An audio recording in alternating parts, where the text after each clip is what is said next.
Good morning, sir.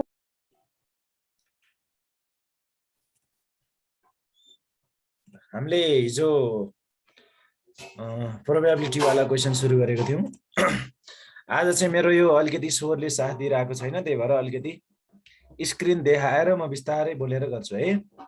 यो अलिकति स्वर चाहिँ अब यो बोल्दा बोल्दै हो कि अब के भएर हो है, धेरै बोलेर हो कि अलिकति स्वर चाहिँ साथ दिइराखेन के आजलाई। त्यही भएर म यो क्वेशन हिजोको जस्तै क्वेशन छ, यसलाई म बिस्तारै स्क्रिनमा देखाएरै गर्छु। बोल्न चाहिँ अलिकति कम कम बोल्छु है आज। ठीक छ नि? हुन्छ सर। ठीक छ सर। यो क्वेशन बुकको क्वेशन नम्बर 43 हो र हिजो हामीले 42 को गरेको थियौं। 42 मा चाहिँ त्यही 4 वटा कुरा मात्रै सोधेको थियो र यसमा चाहिँ अब हामीलाई अरु एक्स्ट्रा कुराहरु पनि सोधेको हुन्छ, प्रोबेबिलिटीहरु सोधेको हुन्छ। ल हिजोको जस्तै टेबलमा पहिला यसलाई लगेर राखौं।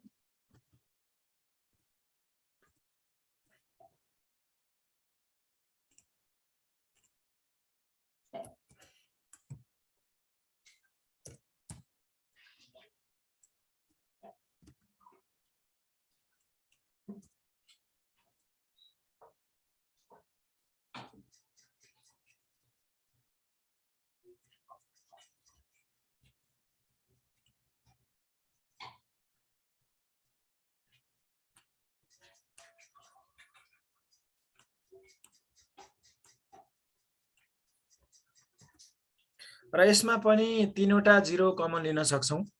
3 वटा 0 कमन लिन सक्छौं नि यसमा नि। 4 5 6 7 8 हुन्छ नि त्यति गरेपछि। 3 टा 0 कमन लिएको है सजिलोको लागि हामीलाई। त्यसपछि प्रोबेबिलिटी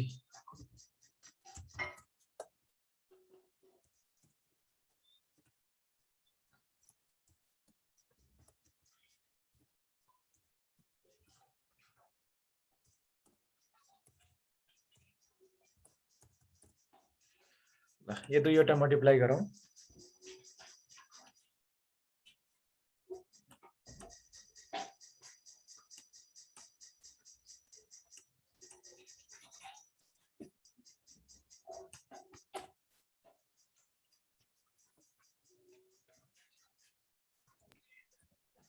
Zero 0.4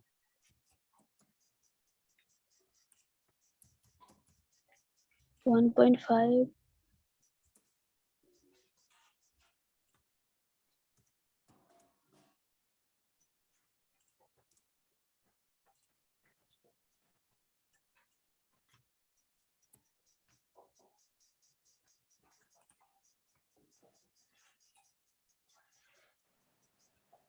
1.5 1.2 होइन सर?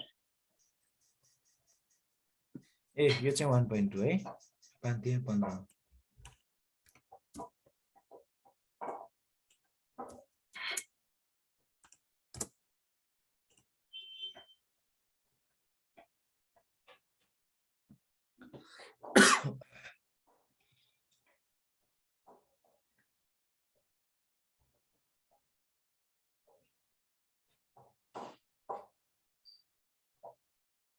6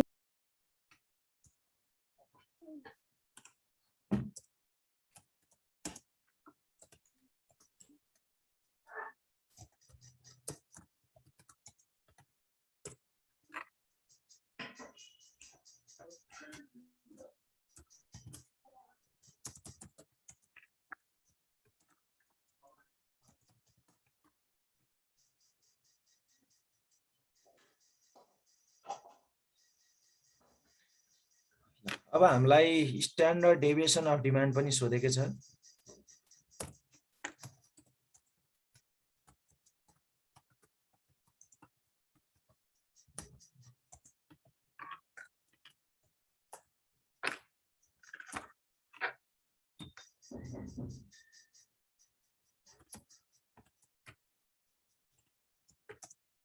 यसको लागि पहिला यो टेबल फिलअप गर्नु पर्यो। यो फिलअप गरेपछि मात्रै हामीले त्यो निकाल्न सक्छौं। र यसको लागि मैले यसलाई नहेर्ने भनेको छु एकछिन है। एकछिनको लागि यसलाई नहेर्ने। 0.4 0.3 0 0.3 0.4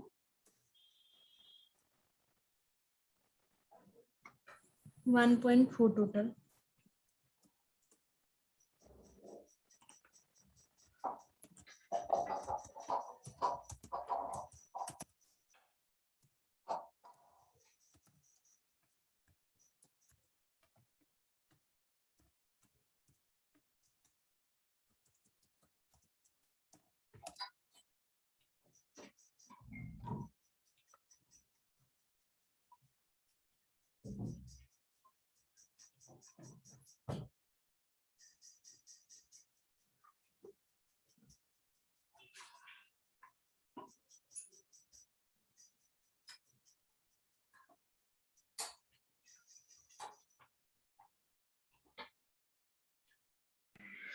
ग्यारह से 83.2159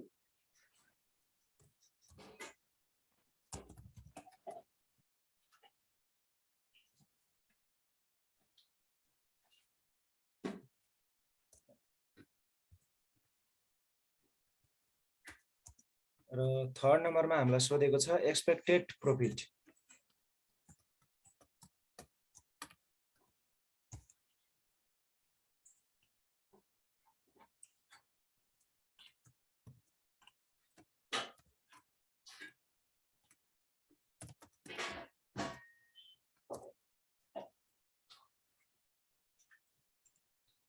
एक्सपेक्टेड प्रॉफिट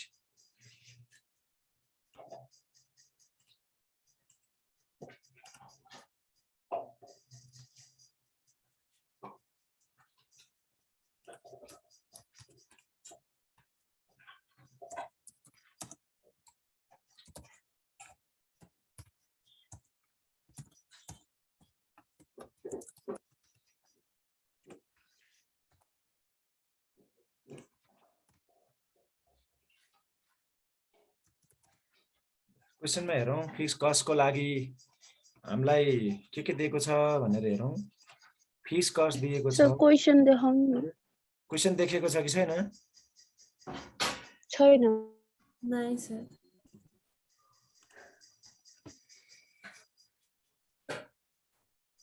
र यो सोल्ड इन मार्केट भनेको सेलिङ प्राइस र हामीलाई चाहिँ भेरिएबल कस्ट VCPU दिएको छ है। यो SPPU र VCPU दिएको छ, CMPU निकाल्नु।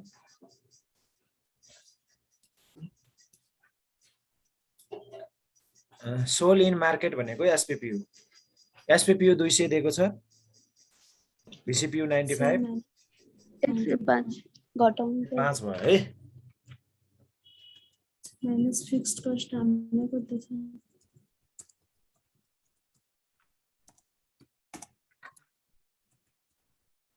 फिक्स कस्ट 3,60,000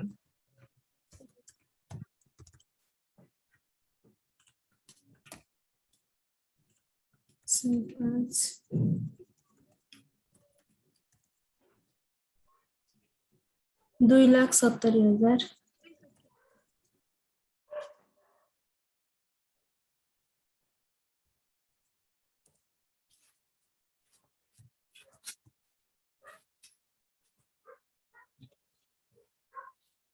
अब यसपछि हाम्रो नर्मल डिस्ट्रिब्युसनको पार्ट छ। नर्मल डिस्ट्रिब्युसनको पार्ट छ है। अब यसपछि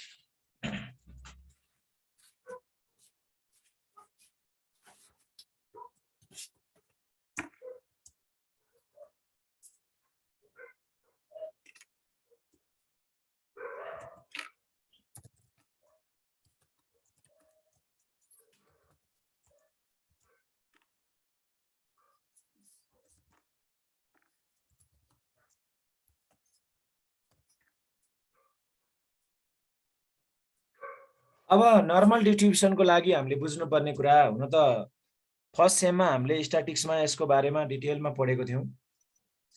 अब फर्स्ट सेम पढेको पनि धेरै समय भइसक्यो, बिर्सिसक्यो कतिपय कुराहरू हैन।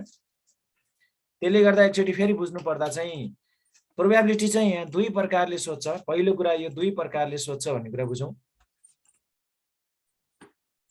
एउटा हामीलाई प्रॉफिटको बारेमा सोध्छ, अर्को हामीलाई डिमान्ड अथवा सेल्स अथवा डिमान्ड युनिटको बारेमा दुई प्रकारको हुन्छ। यदि प्रॉफिटको बारेमा सोध्यो भने त्यो सोधेको जुन भ्यालु छ यहाँ 0 भन्ने भ्यालु आयो नि, एउटा 0 भन्ने भ्यालु आयो नि त, त्यो भ्यालुलाई त्यो गिवन भ्यालुलाई चाहिँ हामीले के मान्नुपर्ने हुन्छ भने गिवन भ्यालुलाई मान्नुपर्ने हुन्छ पाई। के मान्ने रे? पाई मान्ने। र यतापट्टि चाहिँ गिवन भ्यालुलाई हामीले मान्नुपर्ने हुन्छ एक्स। सर स्क्रिन शेयर भएको छैन। स्क्रिन शेयर भएको भइराथ्यो। त्यसपछि हामीले यो गिवन भ्यालु थाहा भइसकेपछि यसमा हामीले स्ट्यान्डर्ड डेभिएसन कुन युज गर्नुपर्छ भने स्ट्यान्डर्ड डेभिएसन जस्तो हामीले जेड भ्यालु निकाल्दाखेरि जेडकै फर्मुलामा राख्दियौ। जेड भ्यालु राख्दाखेरि यसमा के गर्नुपर्छ भन्दाखेरि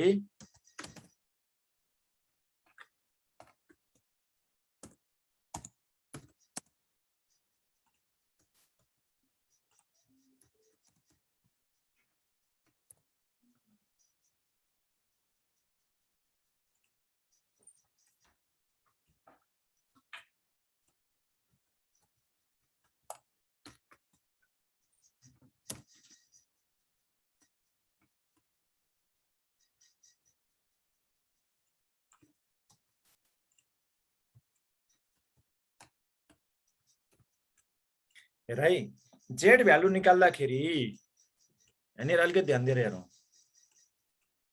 जेड भ्यालु निकाल्दाखेरि पाई भनेको हामीलाई क्वेसनले गिवन, क्वेसनमा गिवन जब प्रोबेबिलिटी सोधेको ठाउँमा है, प्रोबेबिलिटी सोधेको ठाउँमा गिवन जस्तो यसमा हामीलाई 0 गिवन छ नि, यो 0 हामीलाई यो 0 लाई चाहिँ हामीले पाई भनेर मान्यौं, यहाँ 0 आएको भएर र पाई बार त हामीले निकालेको थियौं। अब स्ट्यान्डर्ड डेभिएसन अफ पाई पनि निकाल्नुपर्छ जेड को लागि। र यतापट्टिको जेड को लागि चाहिँ के हुन्छ त भन्दाखेरि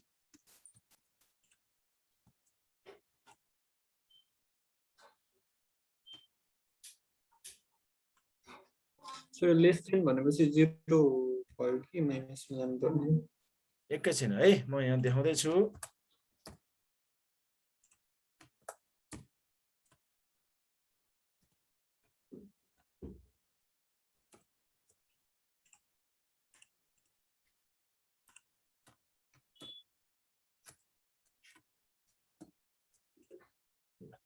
यसरी जेड दुई प्रकारले निकालिन्छ। हामीलाई के दिएको हो, के को बारेमा प्रोबेबिलिटी सोधेको हो भन्ने कुराले फरक पार्छ। प्रॉफिट को बारेमा सोधेको हो कि सेल्स युनिटको, सेल्स डिमान्ड युनिटको बारेमा सोधेको हो। प्रॉफिट को बारेमा सोधेको हो भने यो जेड लगाउनु पर्यो, र डिमान्ड युनिट सेल्स युनिट भन्यो भने यतापट्टिको जेड युज गर्नु पर्यो। र क्वेशनले हामीलाई लेस देन दियो अथवा मोर देन, ग्रेटर देन, यता उता बिट्विन जे दिएको भए पनि त्यो दिएको भ्यालुलाई चाहिँ हामीले प्रॉफिट हो भने पाई भन्ने र सेल्स युनिट हो भने एक्स भन्ने। त्यो लेस देन र ग्रेटर देनको कुरा त पछि हामी फिगरमा कता छाया पार्ने भन्ने कुरा भन्नै बाँकी छ है। त्यो कुरा पहिला हामीले त्यो भ्यालुलाई मात्रै हेर्ने, लेस देन ग्रेटर देन अङ्क छोडेर त्यो भ्यालुलाई मात्रै हेर्ने है। पहिला चाहिँ यो भ्यालुलाई मात्रै हेर्ने र त्यो भ्यालुको आधारमा जेड निकाल्ने हो। अब यसको छाया कस्तो बनाउने फिगरमा भन्ने कुरा चाहिँ फरक पर्ने हो नि त। छायाको कुरा चाहिँ मैले गर्नै बाँकी छ त्यो। त्यसै कारणले यो क्वेशनमा हामीले एउटा कुरा के निकाल्न पर्ने देखियो त, यहाँनिर एक्स्ट्रा एउटा के निकाल्न पर्ने देखियो त, स्ट्यान्डर्ड डेभिएसन अफ प्रॉफिट निकाल्न पर्ने देखियो।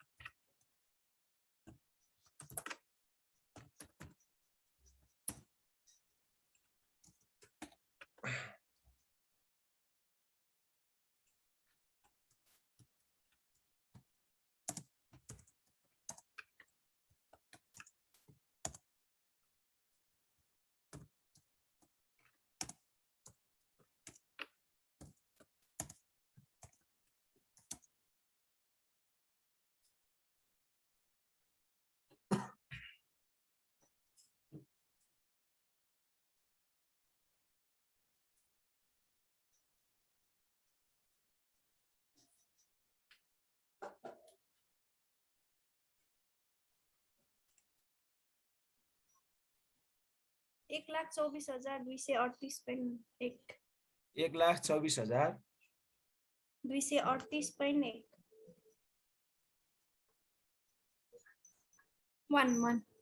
1 मात्रै हो ल ठिकै छ हजुर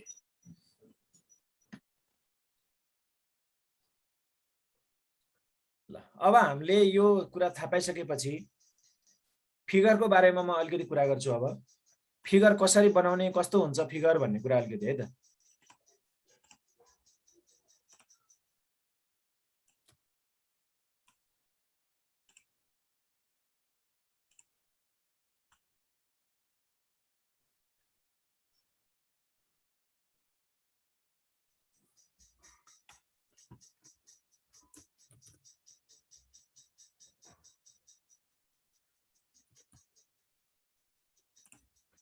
ल यो फिगर अलिकति सफा राम्रो भएको छैन यसलाई हेरेर बुझ्ने है बुझिकै छौ नि यस्तो त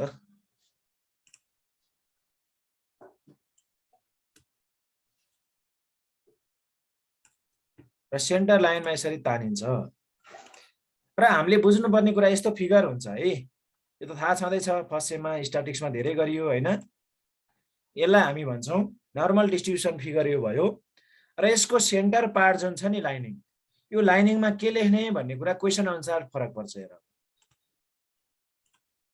क्वेशनमा हामीलाई प्रॉफिटको बारेमा हो भने हामीले पाई बार राख्नु पर्यो प्रॉफिटको बारेमा हो भने यहाँनिर पाई बार राख्नु पर्यो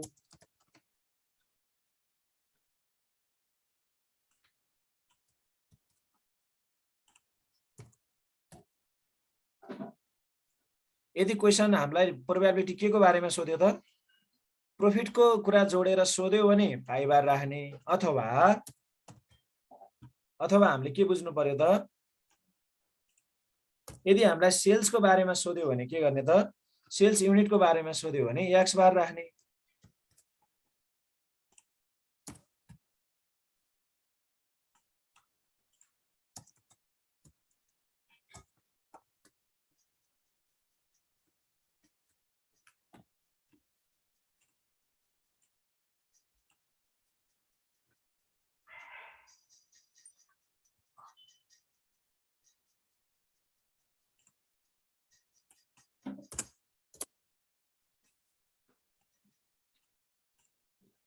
सेन्टरमा के राख्नेले क्वेशनमा प्रोबेबिलिटी प्रॉफिटको बारेमा सोध्यो भने पाई बार राख्ने सेल्स युनिटको बारेमा सोध्यो भने एक्स बार राख्ने अब यसमा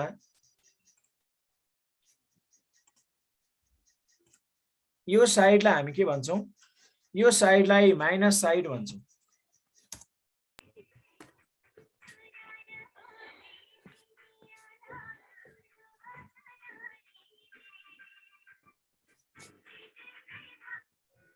चिटिक्कै भएको छु रे भन्ने कुरा नि आइरहेको छ ल ठिकै छ चिटिक्कै भएको भयो नि केही छैन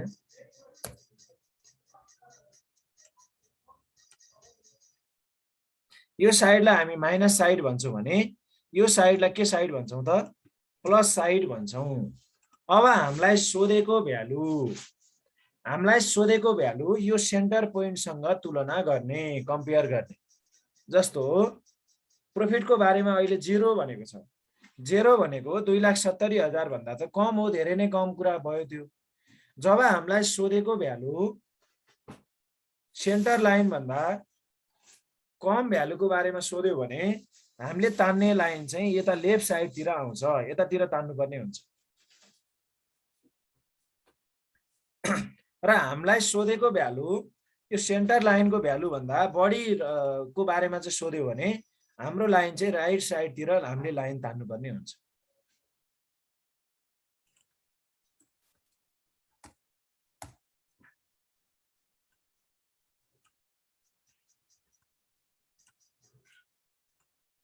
जस्तो अहिले हामीलाई 0 को बारेमा सोध्यो भने जस्तो 0 को बारेमा सोध्यो भने 0 त धेरै कमको कुरा हो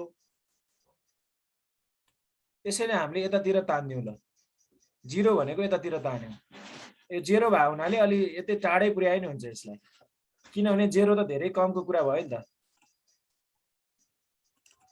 0 भनेको सेन्टर लाइनको तुलनामा धेरै कम छ यो त्यही भएर हामीले यतातिर लाइन तान्यौ र यो लाइन तानेको ठाउँलाई हामीले के भन्नुपर्ने हुन्छ भने यसलाई लेख्नु पर्ने हुन्छ पाई, किनभने प्रोफिटको बारेमा सोध्यो भने पाई लेख्नु पर्यो र पाई इक्वल टु 0 को बारेमा हामीलाई सोधेको हो।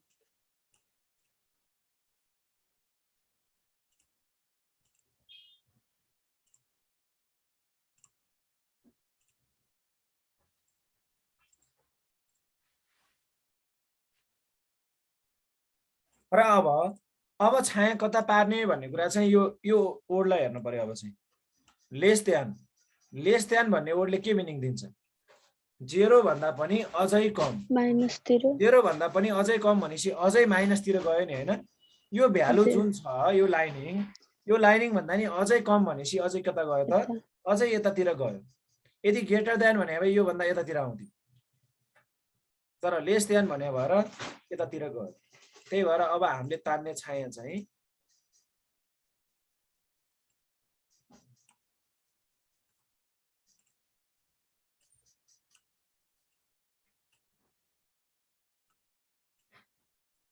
यो छाया तान्ने बनाउने बेला चाहिँ हेर्ने है त्यो वर्ड चाहिँ greater than, less than, more than, between यस्ता वर्डहरू चाहिँ पछि हेर्ने हो। पहिला लाइनिङ तान्ने कता पर्छ अनि त्यसपछि हेर्ने।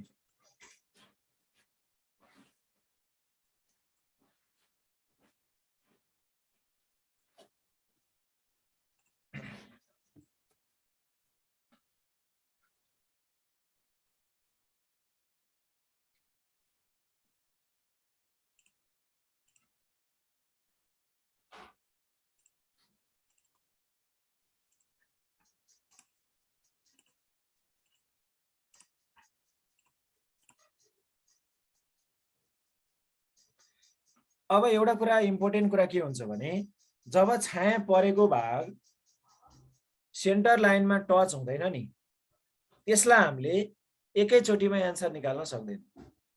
फेरि सुनौं है, जब छाया परेको भाग सेन्टर लाइनमा टच हुँदैन त्यस्तो छाया परेको भागको एन्सर एकैचोटीमा कहिले नि आउँदैन। सेन्टर लाइनमा टच भएको पार्टको मात्रै एकचोटीमा निस्किन्छ।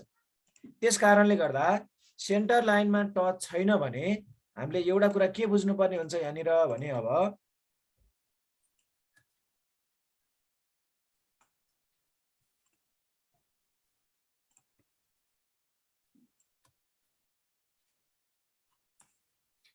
यो दुईवटा पार्ट छ नि जुन यो दुईवटा पार्टलाई चाहिँ हामीले के भनेर बुझ्नुपर्ने हुन्छ त अब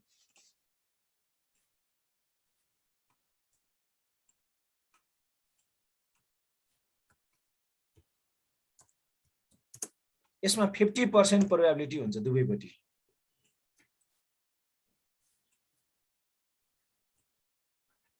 अब यो पुरै 50% हो भने हामीले अब यो टच भएको पार्टको चाहिँ निकाल्न सक्छौं।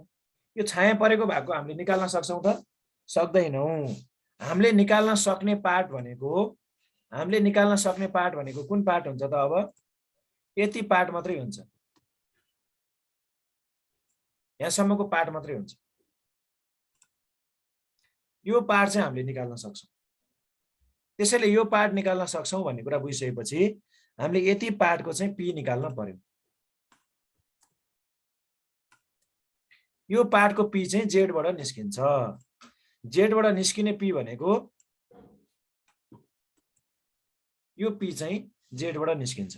जस्तो हामीले अब यताको पी को कुरा त गरिहाल्यौं। अब यो क्वेशनलाई गर्दै छौं भने चाहिँ यो पी लाई चाहिँ हामीले P1 भन्न पर्यो र हामीले निकाल्ने पी लाई चाहिँ P2 भन्न पर्यो। र हामीलाई सोधेको क्वेशनले सोधेको चाहिँ के हो त? अब त यसमा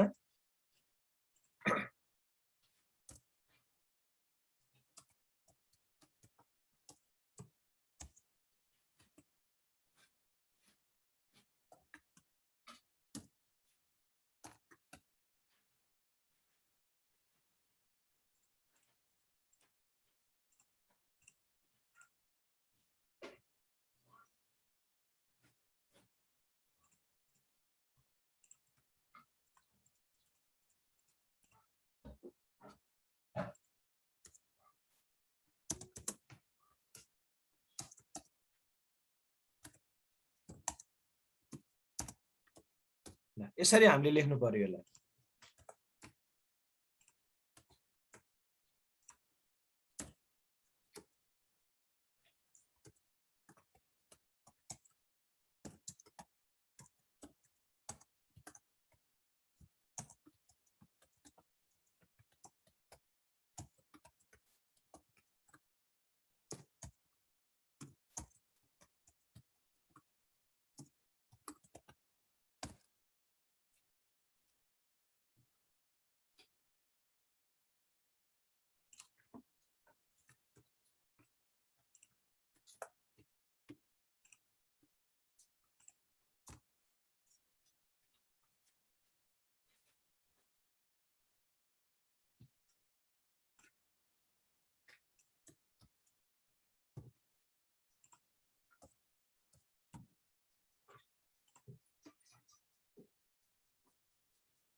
ल अब हामीले P2 को लागि चाहिँ के निकाल्नु पर्छ Z भ्यालु निकालेर के गर्नुपर्छ Z टेबल हेर्नुपर्छ हो यो Z भ्यालु चाहिँ सेन्टर लाइनबाट टच भएको लाइनसम्मको मात्रै भ्यालु हुन्छ हामीले निकाल्ने Z भ्यालु भनेको यसको लागि मात्रै हुन्छ यो छाया परेको भागको लागि हामी एकैचोटी Z भ्यालु निकाल्न सक्दैनौँ किनभने Z भ्यालु निकाल्ने त्यसको चाहिँ रुल के छ भने सेन्टर लाइनसँग टच भएको पार्टको मात्रै Z भ्यालु र P भ्यालु हामीले हेर्न सक्छौँ त्यसको मात्रै Z भ्यालु निकाल्न मिल्छ त्यही भएर हामीले निकाल्ने Z भ्यालु यतिको हुन्छ र हामीले त्यसबाट हेरेको P पनि यतिकै हुन्छ र यो P बाट घटाइसकेपछि बल्ल यो P1 - P2 गरेपछि हामीलाई चाहिएको P निस्किन्छ